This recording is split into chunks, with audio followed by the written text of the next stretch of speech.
Hey there.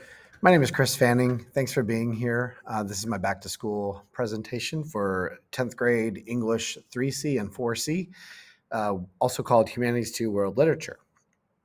In this screencast, I'm going to go over the course expectations, policies, procedures, and of course, how to help your student. My name is Chris Fanning. I got my bachelor's degree from UC Santa Barbara in English and my master's degree from SDSU in English. I also got my teaching credential at UC Irvine. My email is right there, cfanning@guhsd.net. That's the best way to reach me. Email is accessible from wherever. And if the timing doesn't work right or you're not around, I can respond to your email. Do you want to try to get back to people within 48 or 24 to 48 hours. Sometimes I do get a little backlog and it's not possible to get back to everybody. So I have to prioritize urgent matters first. But of course, my goal is to get back to everybody within 48 hours or less. So my sites to know, Schoology is our online learning management system. That's where everything's going to be. I'm going to give you a little review. It does have a spot for grades, but be wary that that is not the grade book. The Infinite Campus is where you check grades. My website, mrfanning.net, is a resource where I just kind of store things. It doesn't change much. So you do want to use Schoology as the way to access the material for the course. You can join Remind. What is it? It's a texting app that it really creates a barrier so that adults communicating with adolescents does not present any safety issues. So parents can also receive the same Remind messages. Most of these Remind messages go out to all students.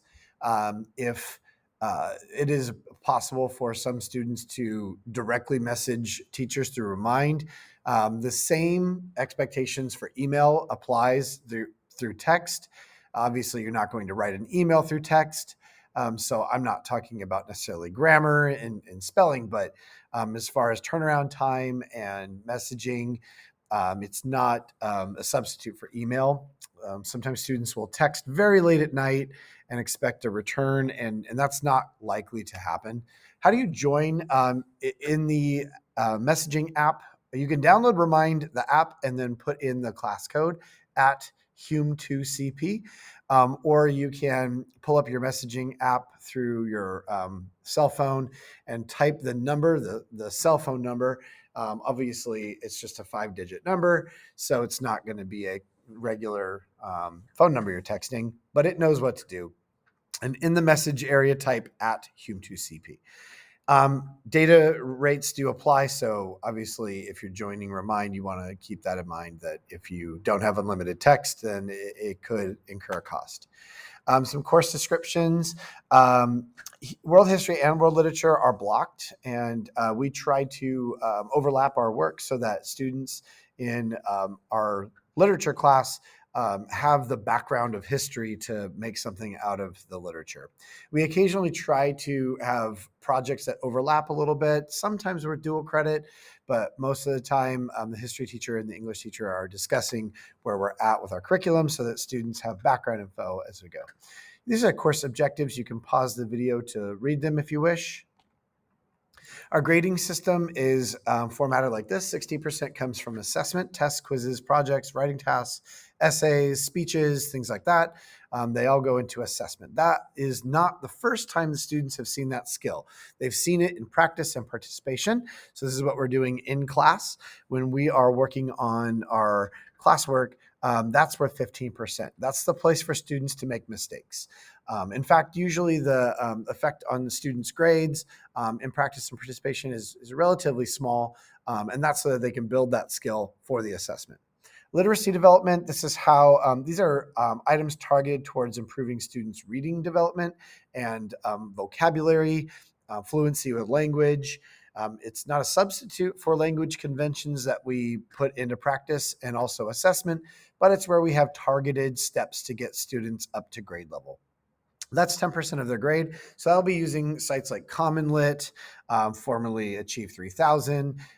If we ever end up using Actively Learn, those items go into literacy development in addition to activities done in class. And the final exam at the end of the semester is 15%. So students need to keep in mind that only 85% of their grade is represented going into the last week of school. We have a standard outline of grades. What we're reading this year, we have dropped Cyrano de Bergerac. Currently, our plan is to read these texts. We may have to make some changes in second semester, especially. We'll be reading Animal Farm and Things Fall Apart to round out semester one. How can you help? That's what I always get asked by parents at back to school night. Number one is just make sure your student has a great place to work. So it's comfortable, but not too comfortable that they fall asleep or get distracted. But they want to have a place where they can work. It's not too hot, not too cold, not a lot of loud noises or disruptions. The kitchen table works well, the dining room table, as long as there's not a lot of other activity going on there. If students are going to do their homework in their bedroom, they ought to do it at a desk. And I think it's always smart to have the student check in their cell phone unless they're using it for their homework. Since Chromebooks can often have distractions on it, it is difficult. I'd say for the student to do work on a Chromebook, they probably ought to do it with other people in the room so that there's just a bit more accountability. They can always take up a YouTube video and put on study music in the background and put in earbuds, and that can help them drown out any household noise. Pointing themselves at a wall or out a window reduces the distractions in the house, such as pets or siblings. Monday night, you want to go over your student's planner. All 9th and 10th graders received a planner. They're expected to fill it out for English on Monday. They should fill it out for every class. Usually when students ask, how can I do better in the class? I ask to see their planner. What have they written in there? Are they using it as a tool? Why are they missing assignments? If they're missing assignments because they didn't know it was due, then they need to use their planner. Create an expectation that homework will be worked on every night. If your student does not have anything due, they should be reading, they can study, they can review what we've gone over. To help students manage the homework load, we're shifting more of that duty of their own reviewing and studying instead of having assignments that force them to review. Designate a space in your home that is quiet and suitable for concentrated study. And periodically check your students' calendar. Are they on track? And I'll hop over to the calendar in a moment and show you what it looks like for our class. You can keep an eye out for remind messages or check with your student about upcoming assignments. So we use Schoology now instead of Google Classroom, and students will see this landing page as the materials page on Schoology. And I organize it by weeks, and it has the date on it so students know they can go into that folder for the week and see all the items that are assigned. The assignments that are missed can be turned in up to 24 hours late for 70% credit. There's very few exceptions to that policy since that is stated in the syllabus, and all students are expected to meet that. Making exceptions for one student would only really be in case of serious emergency where an unavoidable circumstance prevented them from doing the assignment. For example, a power outage, a family emergency, a death in the family, illness where they are no longer able to look at a screen, migraines, things like that, concussion. I'll make exceptions to the 24-hour policy due to outstanding things like that. The weekly calendar can be accessed in that folder. You can see that if you click on week 5, you'll get in and you'll see the top thing every week is the class calendar and bell schedule so students know what's going on. So you want to open that weekly calendar and see what it says is in the due row. If it does not say that it's due, that means the item is completed in class and expected to be submitted. Now, you'll note that the icons next to the items in Schoology, this is a particular assignment icon, and that will show up under upcoming, but not all items will show up under upcoming. There may be links or instructional pages that will not show up under upcoming. So students need to go into the weekly folder and look at each item. Attendance is critical for success. Students missing class will absolutely fall behind. It is not realistic to try to help students and teach them over the internet. We learned that in the last year and a half. When students return, they do their best to catch up. I try to make the materials accessible without my help, but obviously my instruction in class is designed to guide them step by step along the way. So it is expected that students who miss class need to do the work on their own. I allow the student as many days as they have excused absent.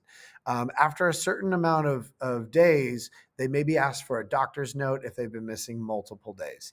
We try to reduce that as much as possible. Now, of course, in the age of COVID, we don't want to encourage students to come to school when they're sick or anytime really, but especially with this pandemic, we don't want students to feel like they're going to miss things. But we aren't running Zooms during class time, so they can catch up with me each week, and I'll send them work if they're out for an extended period of time.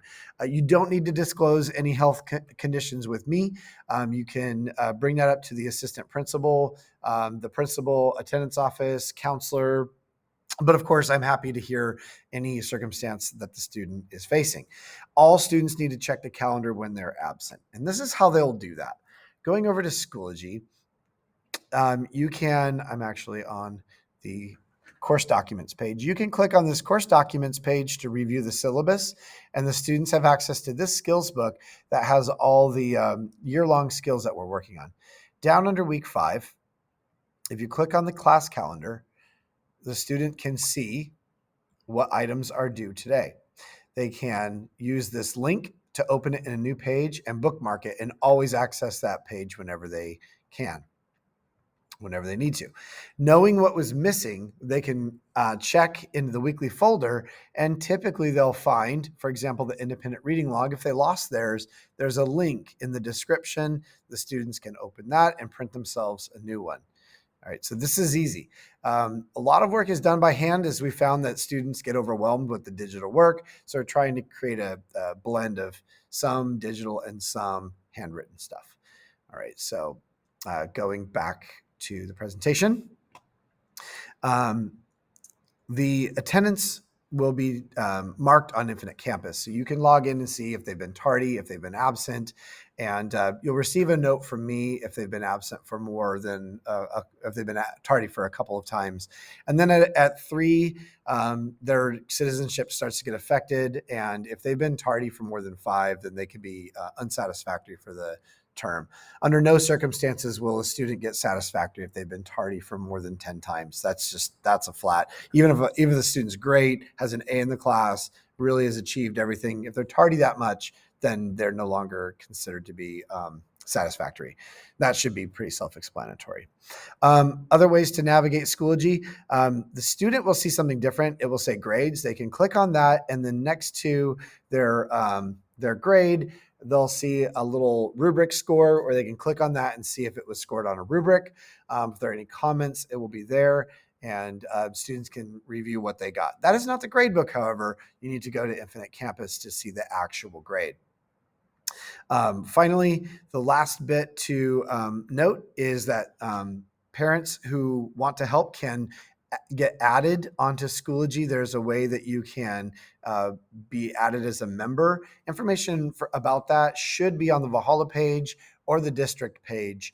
And if you need help, you can reach out to me and I can send you the code to get added. But then you'll be added as a mentor, more or less, and you will have some access to see what the students have been working on.